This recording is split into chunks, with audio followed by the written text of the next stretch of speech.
starts now. Ooh, I love that sound. SportsZone Football Friday is underway. We have crews all over the state tonight for Week 1, and we begin in St. Louis. Ted LePage and the Jefferson City Jays always seem to be in the thick of things, and this year is no different. What a start they got off to in Week 1 as they open the season at McClure North High School in the first quarter. Gunner C sets the tone early. Here's a big run, and he finds space, and he is off to the races. That is a touchdown, one of 2 rushing touchdowns on the day for C. But he can also make plays with his arm. Here, off play action, he's going to find his buddy Jacob Gorley. He has a big set of, well, just a big mop of hair, but a helmet hides it. Jefferson City up 20-12. All right, in the second quarter, Jeff City with the trickery. C to JT Bolkin, who finds Adam Huff. Boy, the Jays are rolling. Then later, one last play for you. C to Huff, another touchdown. He was 11 of 16 for 250 yards and what seems like a bajillion touchdowns. Jays win 64-34. Coach LePage was very pleased.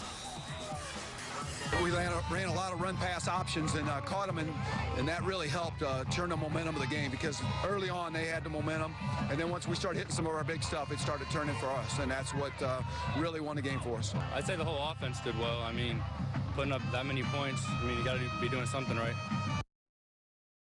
Yeah, I'd say so. All right, down in Nixa, Logan Tyler is one of the premier players in the area. His Nixa Eagles look to defeat Helias during the opening drive. Tyler's pass is picked off in the end zone by Helias, so the Crusaders D comes through in Tim Rulo's first game as head coach. But on the next Nixa drive, Tyler's going to do it with his feet. Goes right, then left, and, well, he finds green space, and he finds pay dirt as he high steps his way into the end zone. Nixa beats Helias 31-9. Moving on, we head to Boonville as the Pirates host last year's state semifinalists, the California Pintos. The Pirates kicked off the Barry Blank era with a tough matchup at home, but they got off to a roaring start. In the first quarter, Nick Zietlow rolls out and goes all the way down to Micaiah Weibel, who makes the leaping grab. Great field position for Boonville, but they shoot themselves in the foot as they lose the ball. It's recovered by the Pintos, and we still have no score.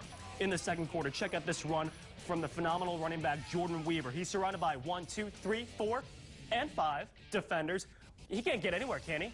Oh, but look at him. Shed a couple of tackles. That's probably the toughest 11 yards you'll see all week long. That sets up a field goal for Boonville. So it's 3-0 with about, 10 seconds before halftime.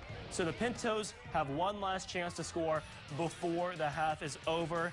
And look at this. Josh Woodruff all the way down the sidelines, almost breaks through and takes it back for the touchdown, but doesn't.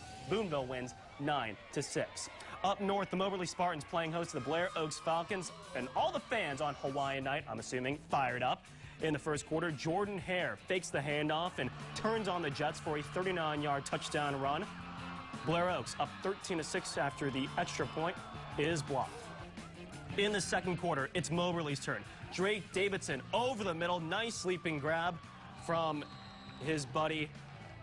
And Davidson turns up the, and Moberly is still doing well on offense here. Davidson's going to hold on to the ball for the quarterback sneak, and he is in, or almost in, for the score.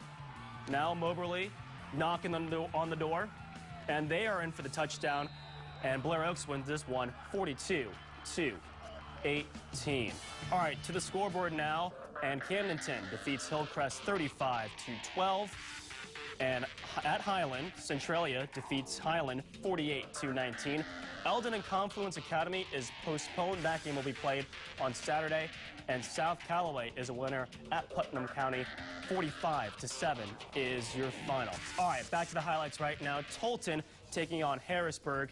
And in the first quarter, Rain Marks gives it to Will Tyndall, the fantastic athlete for the Blazers. It's 7-0 in favor of Tolton very early on.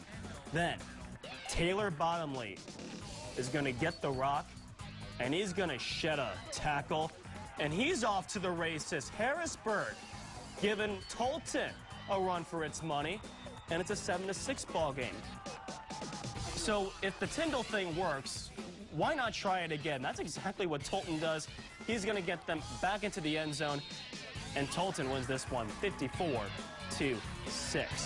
All right, Hallsville and Fayette as we head up to Hallsville in the second quarter. Garrett Vincent gets the rock and bullies his way in for his third touchdown of the night, 21-0 Hallsville. And as the half winds down, Hayden Hoover is going to scramble for Fayette, and he finds Tommy Phillips, who turns it up for a big gain. That is a big gain. Can someone bring him down? Maybe not. Okay, right there, they will. That sets up fantastic field position. On the following play, Hoover is going to scramble again, and so he's going to try his luck with his arm, but he's going to get picked off by Jaden Kilpack, and Hallsville wins 28-0. Back to the scoreboard, Southern Boone is a winner, 50-0 over St. Pius. West Tran loses to Mark Twain by a score of 50-28, and Versailles wins a close one by beating Knob Noster 29-28.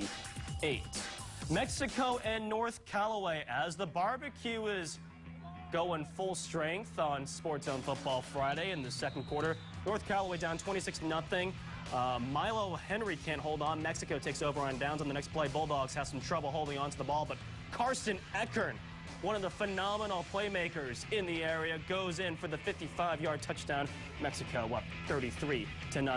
Late in the first half, Mexico with 1st and 10 on the 30. Spencer Thomas gives it to Eckern. Eckern does the rest. It's a 39-0 lead, and North Callaway ends up falling to the Bulldogs 39-6. Osage and Fulton as we head down south. Osage with 1st and 10 on the 18-yard line. Zach Wheeler to Russell Williams for the touchdown.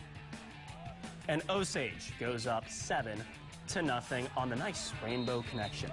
All right, Osage with the ball again, and it's going to go to Brandon Pierce. He's going to get the rock, finds the gap, sheds a tackle, good cut. And that's going to go all the way to the 8-yard line. That sets up another touchdown, 14-0 Osage. Fulton, though, is ready to answer. Hornets have the ball. Devin Masick throws to Redarian Glover. That's a touchdown. Hornets come back to win 33-21. All right, Smith Cotton in its brand new stadium. It's Tiger Stadium at the Jenny Jane Sports Complex. And here, Caleb Reed rolls to his right and completes a pass to Carlton Homan for a big 20-yard gain. But checking back in with Republic, as Smith Cotton can't do much with it. Republic quarterback Riley Watkins fakes the handoff and launches a deep ball to Skylar Owen for the big gain. But they can't do anything with that either. So back to Smith Cotton. Reed hands the ball off to Dalton Zarembra, who breaks one tackle and is finally brought down at the 35-yard line. Smith Cotton goes on to win 42-12.